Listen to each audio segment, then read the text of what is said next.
नमस्कार, अमर उजाला.com पर आप सभी का स्वागत है। मैं हूं प्रभाकर तिवारी और यूपी के इस बुलेटिन में हम बात करेंगे तमाम उन बड़ी खबरों की जो आज की सुर्खियां बनी हैं।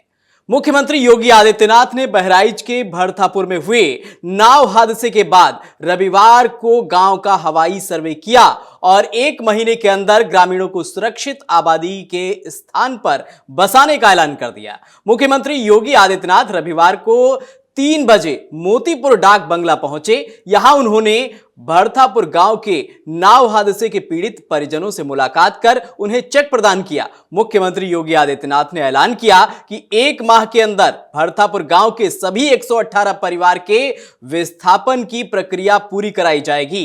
इसके लिए 21.56 करोड़ का बजट जारी किया गया है। गांव के सभी 118 परिवारों को आवास के साथ कृषि योग्य जमीन भी मुहैया कराई जाएगी। मुख्यमंत्री योगी आदित्यनाथ ने कहा कि इसके अलावा जंगल में बसे अन्य लोगों के भी विस्थापन के लिए अधिकारियों को निर्देश दिए गए हैं। सूची बनाकर कार्रवाई कर उन्हें भी जंगल से बाहर बसाया जाएगा। बहराइच के भरथापुर घाट पर बुधवार को हुए नाव हादसे में 8 लोगों में से एक युवक का शव रविवार शाम 3:30 बजे घाघरा बैराज के डाउन स्ट्रीम से आधा किलोमीटर दूर बरामद हुआ। रेस्क्यू कार्य में लगे जवानों ने उम्मीद जताई है कि अन्य लापता लोगों का भी शीघ्र पता कर लिया जाएगा। भरथापुर घाट पर बुधवार को हुए नाव हादसे में 22 लोग नदी में डूब गए थे। 13 लोग सुरक्षित बचा लिए गए थे, जबकि एक महिला का शव उसी दिन मिला था। वहीं 8 लापता हुए लोगों में 4 दिन से रेस्क्यू अभियान चल रहा है। अब बात करते हैं अगली खबर की। मुरादाबाद के बिलारी में रविवार को बड़ा हादसा हो गया है। ईंटों से लदी ट्रैक्टर ट्रॉली का पहिया निकलने के बाद वह बेकाबू होकर सड़क से गुजर रहे ई रिक्शा पर पलट गई।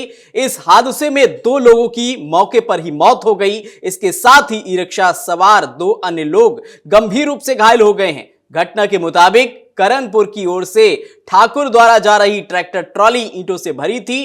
ट्रॉली का पिछला दाहिना पहिया अचानक निकल गया। पहिया निकलने से ट्रॉली बेकाबू हो गई और विपरीत दिशा से आ रहे ई रिक्शा पर पलट गई। इससे ई रिक्शा सड़क किनारे खाई में जा गिरा। ई रिक्शा में बैठे आसमा और रफीक, जो कि रतुपुरा थाना ठाकुर द्वारा निवासी हैं, वो घायल हो गए। दोनों को उपचार के लिए अस्पताल ले जाया गया। हादसे में 2 लोगों की मौके पर ही मौत हो गई। मृतकों की शिनाख्त नहीं हो पाई है। पुलिस ने शवों को मोर्चरी में रखवा दिया है। ठाकुर द्वारा और कांट थाने की पुलिस मौके पर पहुंची और स्थिति को पूरी तरह से कंट्रोल किया। दमकल कर्मियों ने पंप लगाकर पानी बाहर निकाल मलबे से दबे हुए शवों को बाहर निकाला। पुलिस क्षतिग्रस्त ट्रैक्टर ट्रॉली और ई रिक्शा को जब्त कर थाने ले आई है। घायलों आसमा और रफीक का प्राथमिक उपचार और आगे के मेडिकल रिकॉर्ड थाने में उपलब्ध कराए जाने पर आधारित जानकारी सम्मिलित की जा सकती है। अभी प्रारंभिक पुलिस जांच में हादसे का कारण पहिए का निकलना बताया जा रहा है।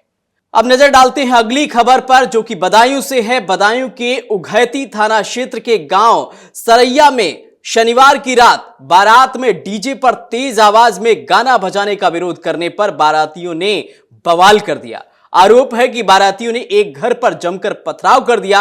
घर में घुसकर तोड़फोड़ और लूटपाट भी की गई। घटना में एक महिला गंभीर रूप से घायल हो गई है। उसे अस्पताल में भर्ती कराया गया है। पुलिस घटना की जांच कर रही है। ग्रामीणों के अनुसार पीड़िता ने अपनी बीमार बेटी और खुद की तबीयत खराब होने का हवाला देते हुए बारातियों से डीजे की आवाज कम करने को कहा था। इसी बात पर विवाद भड़क गया। बताया जाता है कि नशे में धुत कुछ बारातियों ने महिला के घर पर पथराव शुरू कर दिया।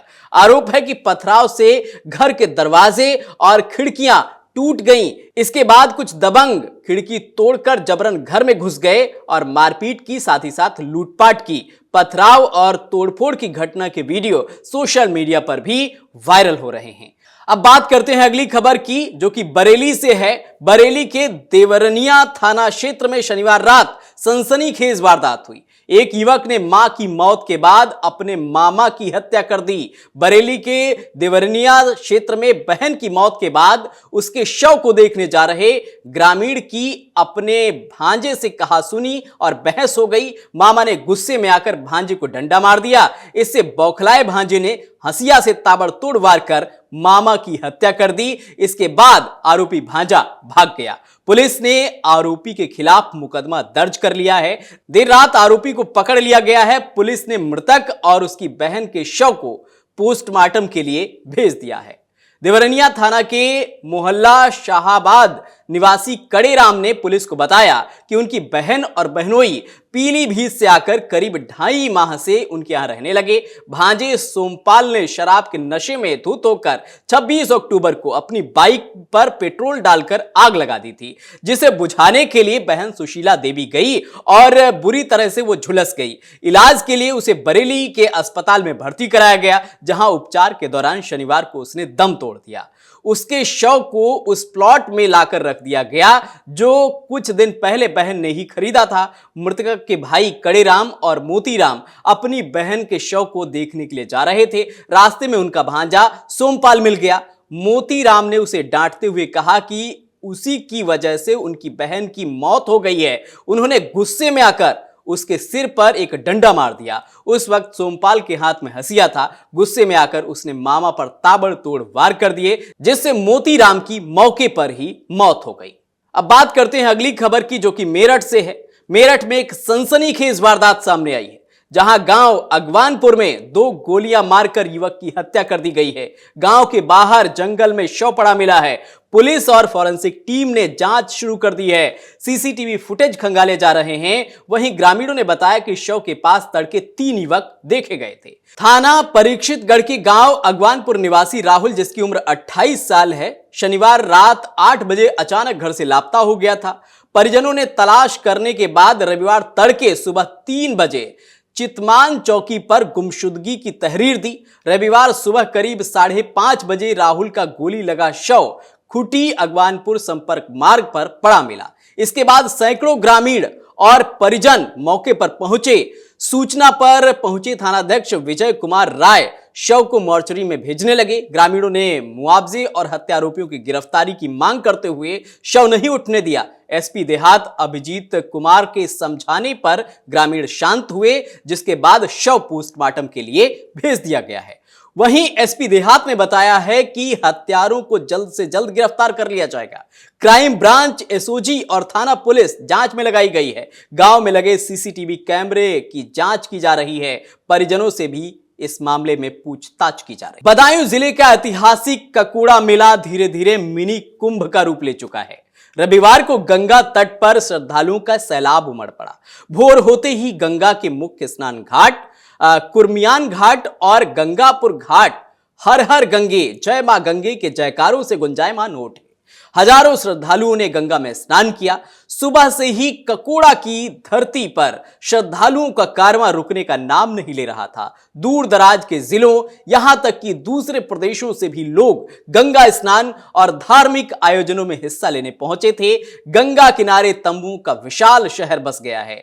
चारों ओर रंग बिरंगे टेंट, झंडे, माला, मंडप और पूजा सामग्री की दुकानों ने मेले को जीवंत बना दिया है। हर साल गंगा की रेती पर बसने वाला ककुड़ा मेला अब सिर्फ एक स्थानीय आयोजन नहीं, बल्कि जनविश्वास और आध्यात्म का उत्सव बन चुका है। यहां न केवल धार्मिक अनुष्ठान होते हैं, बल्कि व्यापार, हस्तशिल्प, भोजन, लोकगीत और ग्रामीण संस्कृति की झलक भी देखने को मिलती है। इस बार श्रद्धालुओं की संख्या पिछले वर्षों के मुकाबले कहीं ज्यादा बताई जा रही है। तो ये थी यूपी को तमाम बड़ी खबरें जिन पर आज नजर है। आप बने रहिए अमरउजाला.com के साथ। नमस्कार। अगर आप ये वीडियो YouTube पर देख रहे हैं तो हमारे चैनल को सब्सक्राइब कर बेल आइकन दबाएं और Facebook पर देख रहे हैं तो हमारे पेज को लाइक करें।